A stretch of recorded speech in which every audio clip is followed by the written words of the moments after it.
Hina, welcome to Let the Quran Speak. Thank you for having me. I'm hearing more and more that people have a therapist, they're going to a therapist, and I'm feeling left out. Like, should I have a therapist myself?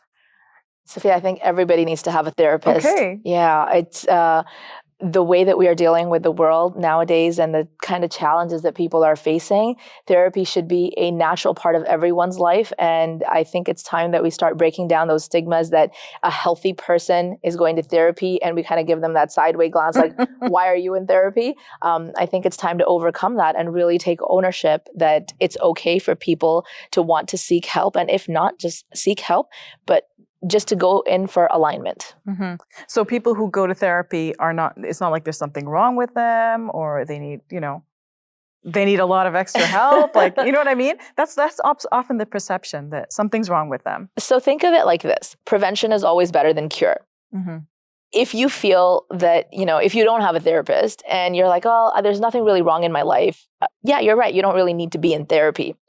But if you have a therapist, then anytime something comes up, sometimes people just go in to talk out their month. You're not going there every week. You're going there once a month. You go in once every couple of months. You say, give your therapist your updates.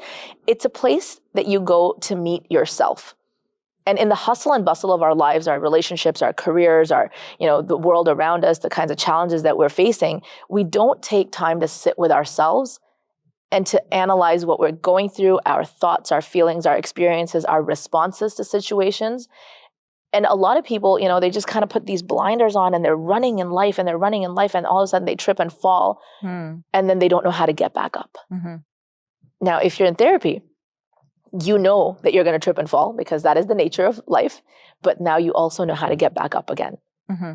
So what does a therapist do? Like, in popular culture, if you watch a movie, you see, you come and sit in a chair, you talk and talk and talk. The therapist just stares at you. And then at the end of the hour or an hour and a half, you just look really confused and then you walk out the door, right? Is that what happens? Hopefully you're not walking out confused. Hopefully Okay. You're walking out with a little bit more clarity. So the act of therapy that you're going for, there's two types. One of the types of therapy is when you have behavioral issues. So you might be, it's kind of like an inward process that I need to work on myself, on my thoughts, my feelings, my actions and behaviors.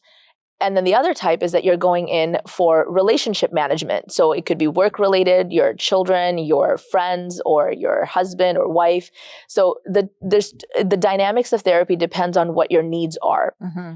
When you come in, one of the most important questions that your therapist is going to ask you is, what are your goals? Coming into therapy, what are you hoping to achieve? Mm-hmm. Every time I have a client come in and say, I'm not sure. I don't know what my goals are. I'm like, okay, well, that's where we start then. Mm-hmm. We have to figure out and navigate what you're here for and what you actually need help with. If you know what you need help with, that's going to help your therapist figuring out or helping you navigate a lot better because now you know what you want and your therapist knows how to help you get there. Mm-hmm. So, Hina, how do you choose a good therapist? Because I mean, imagine that therapists have different styles, right? Maybe some talk more, maybe some sit more and listen, right? How do you choose one that's good for you? And then there's also the cultural element, right? If you're a Muslim, perhaps you don't want to go to someone who might not understand your cultural context, some of the things that you care about, your values that you care about the most. It's $1 million question. How do I find the right therapist?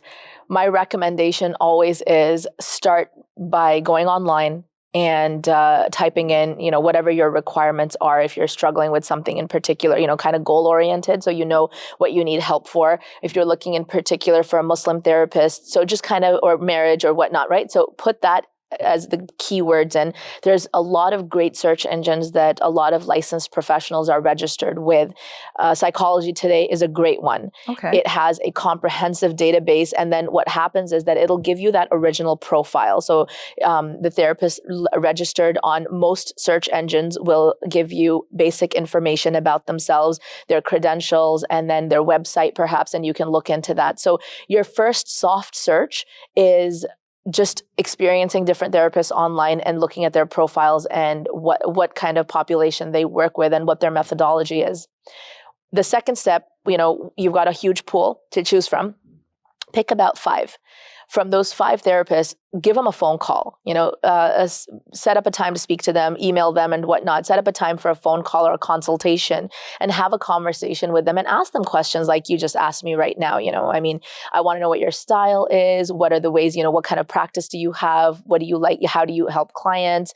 And then, be candid and say, are you the kind of person who likes to listen more? Or how do you help your clients? What is your methodology? Mm-hmm. From those 5, narrow it down to maybe 3 or 2 and set up an appointment. What I don't recommend for clients who are shopping around for therapists to find the right fit for themselves, what I don't recommend is to go into that first session and pour your heart out. Okay, don't do that. Mm-hmm. In your first session, a lot of therapists might even give you a consultation time. Like they might give you a 15-minute face-to-face that, you can come in and get to see them, get to see their office and their approach, just to feel that chemistry. How does it feel to have this conversation?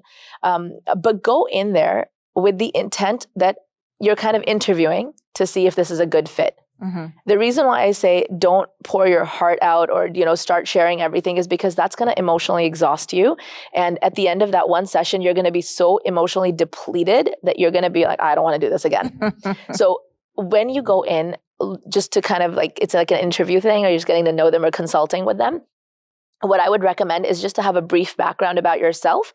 I'm a mom, or I'm a working woman, or I'm a professional. Just a brief bio about yourself, and then feel for the conversation. Mm-hmm. If you feel comfortable, go with that gut feeling of yours. If you feel comfortable, if you're enjoying your time there, then Bismillah, schedule a session in. But go with your instinct, because you should never dread coming into therapy. You should never be like, oh no, I have to go again. That should never be the feel.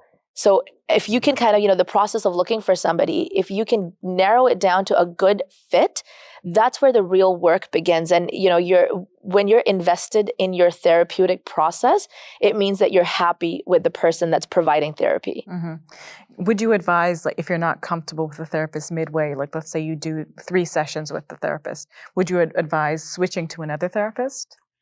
I'm so glad you asked that question. If you're uncomfortable with the therapist, it's okay to make the change. Whenever you realize that this isn't the right person, but usually you're going to notice that when you're involved in the therapeutic process, you're there for yourself. You're there to meet yourself. A lot of clients get uncomfortable around session 3 and 4 because they're being challenged with their own belief system or their patterns or their behaviors. Mm-hmm. And they're like, well, I want to quit therapy because my therapist is making me make changes. Your therapist is making you make changes because you asked for those changes to be made. And it's okay to feel uncomfortable. It's okay to feel challenged. It's okay to be put a little bit out of your comfort zone. But communicate that with your therapist and share that with them if you're feeling it towards yourself. If you're not happy with your therapist, maybe they said something that you found upsetting or offensive, or, you kind of, that chemistry that the honeymoon phase is over. And now you're like, oh no, I'm not really happy with this person. Bring it up. This is your therapist's job. Mm-hmm. They're okay with you asking questions, and they should be comfortable answering questions or addressing issues and concerns that you may have. So what I would say is, don't keep it to yourself. If in your therapeutic process, whether it's within or it's external, like if it's with the therapist, it's a good thing to address that issue. Mm-hmm. And why does it seem like therapists, some of the prices are very expensive and some of them are not as expensive? Why does it seem like there's that huge price gap? So therapy, just like any other, anything else that you're going to look at in the world, there's a lot of background that you may not be seeing, the rent or the office cost that your therapist is paying, licensing fees. I'm registered with multiple agencies or, colleges that I'm licensed with. So I have to pay a registration fee, ongoing education. So we have to be credited to continuous ongoing credits and learning. So your therapist is paying for making sure that they are keeping up with the requirements of their college or keeping up with the requirements of their license. Simple costs like admin fees. And then always remember that for every hour of therapy that you are attending face-to-face, your therapist is working for 2 hours.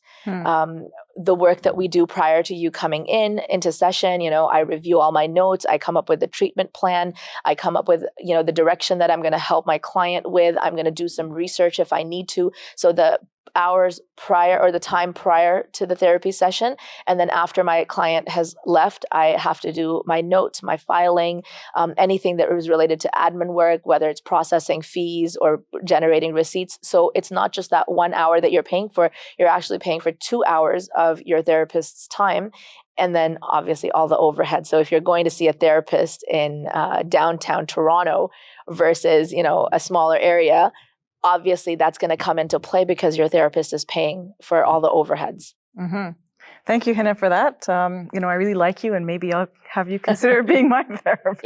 One thing, Safiyyah, I do want to add, though, for just everybody is I want you to view therapy, everyone out there to view therapy as a process that when I said initially prevention is better than cure, the best analogy that I can give you is like going to a dentist. And I really want to slip this in there because I want the audience to really let this sit with them. If you go in for regular dental checkups, you're going to go in for a cleaning and you're going to be in and out for a short period of time. If you don't go, it's going to develop into plaque, cavity, root canal, tooth extraction. Okay. There is a process of pain that we have to go through before things become really bad. If you go into therapy regularly, it's kind of like maintenance work. You go in, you talk about your stuff, you have the resilience and the resistance skills to get through the challenges in life. The longer you wait to get help, the harder it's going to be to get back on your feet. So early intervention is always the best kind of intervention. Seek help sooner than later so that you don't have to stumble and fall. And then, you find yourself in a position that you're having a hard time getting up. Does the therapist have to have it together to be able to help another person? Oh, no. Do you think I have it together? I don't. Because, if you have problems and you're going to someone who has their own problems, how can they help you? So one of the things that they teach us as part of our academics is the safe and effective use of self. It's called the SEUS model. We are consistently required to check in with ourselves to make sure that there's no conflict of interest with our client.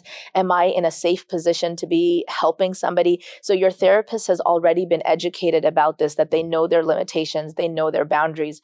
As a therapist myself, I practice a lot of self-care, a lot. So I know when to step back if I am having a very challenging time. So I because I've been in the profession long enough, I premeditate it. So I don't get into an argument before I go into sessions. I don't escalate conflicts or anything before session. So I have my day planned out and I know how to bring my best self into the room. But every therapist has been, part of their academic training has, as I can say, I remember being in school for this from the first day of the program until the last day of the program. They repeated this over and over and over again, the safe and effective use of yourself. And we have that sense of awareness that if I'm not in a good headspace, then I'm not safe to be with a client and I know where to draw my boundaries. So subhanAllah, nobody is above problems. Your therapist probably has a therapist. I do. I see a therapist, but your therapist knows where those boundaries are and how to be there effectively for you in the room. And that's part of their training.